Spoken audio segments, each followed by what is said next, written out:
Buenos dias, this is Scott Oliver with WeLoveCostaRica.com, and I'm here today with a professional realtor from Guanacaste, a gentleman by the name of Michael Simons, who's probably one of the most successful realtors, not just in his own company's franchise, but in all of Costa Rica. Welcome, Michael. Thank you. Michael arrived in Costa Rica in 2003 after being involved with a number of successful businesses in the United States. And I want to ask Michael, why exactly did you choose to come to Costa Rica? I came to Costa Rica for a couple of reasons. The first reason was that I really loved Costa Rica, and I just had one of the best times ever when I came here on vacation a couple of years earlier.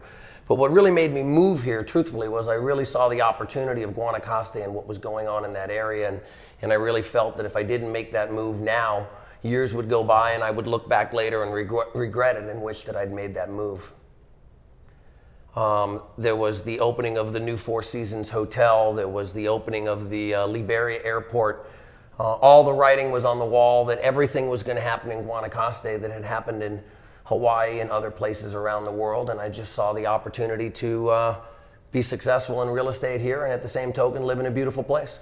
Michael and I share a passion for Costa Rica, and we also share a passion for the Costa Rican people. Michael, why don't you give us an indication of how you feel about the Ticos, as they're called here? I love the Ticos. It's really amazing to me how incredibly friendly they are, how happy they are.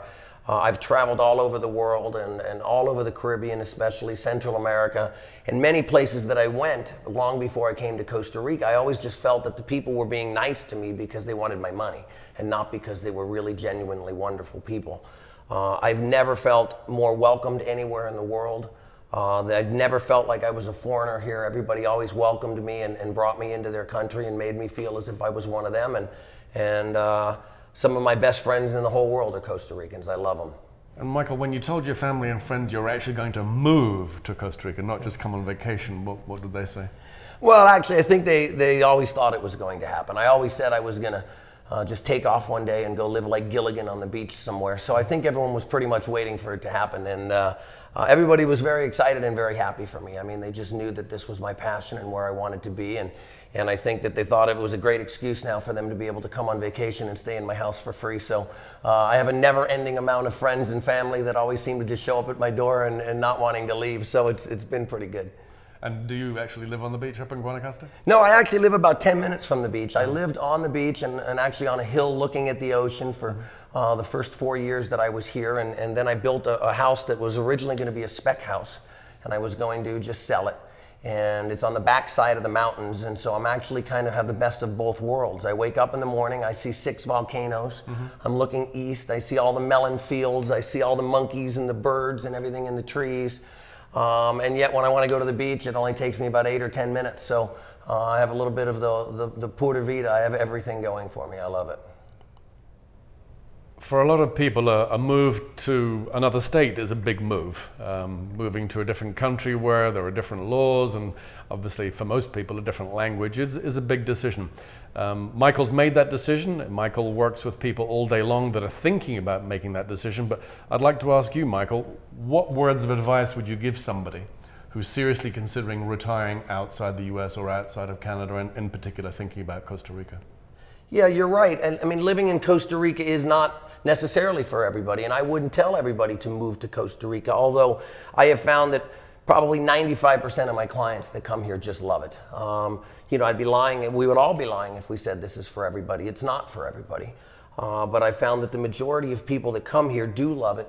And they are able to adapt. But it's like anything, you have to have an open mind. I mean, you have to come here realizing that this is kind of an adventure. You have to look at it not like, you know, I'm just moving across town and everything's going to be the same. It's not going to be the same, and actually it's going to be very different. But Costa Rica, at the same token, has all the modern amenities that we need and we're used to in the United States and Canada, from, you know, great grocery stores and internet and pizza places and satellite TV and those types of things. So you can still stay very connected and still feel like you're, you know, back at home, and yet at the same token, you've got your adventure every day, whether it's figuring out how to buy fresh fish on the beach or negotiating in Spanish with somebody over some work to be done at your house. So I would just tell people, first off, come with an open mind.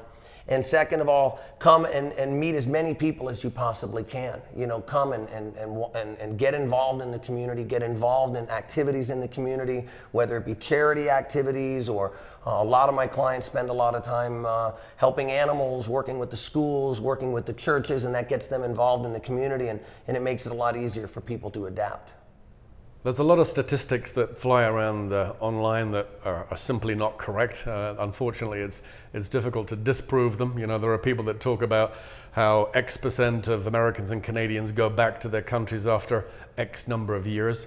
Apart from the fact that lots of people move around anyway, I'd like to ask Michael, you know, if there's a key, if there's a secret to successfully living in Costa Rica and moving down here so that people aren't moving back?